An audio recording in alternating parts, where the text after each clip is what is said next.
امام مالک نے ابو بکر بن عبد الرحمن کے غلام سمی سے خبر دی، جنہیں ابو صالح سمان نے، انہیں ابو ہریرہ رضی اللہ عنہ نے، کہ رسول اللہ صلی اللہ علیہ وسلم نے فرمایا کہ جو شخص جمعے کے دن غسل جنابت کر کے نماز پڑھنے جائے تو گویا اس نے ایک اونٹ کی قربانی دی، اگر اول وقت مسجد میں پہنچا، اور اگر بعد میں گیا تو گویا ایک گائے کی قربانی دی،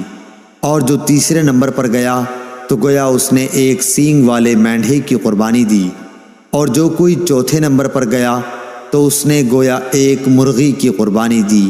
اور جو کوئی پانچویں نمبر پر گیا اس نے گویا انڈا اللہ کی راہ میں دیا۔ لیکن جب امام خطبے کے لیے باہر آ جاتا ہے تو ملائکہ خطبہ سننے میں مشغول ہو جاتے ہیں۔ صحیح بخاری حدیث نمبر 881۔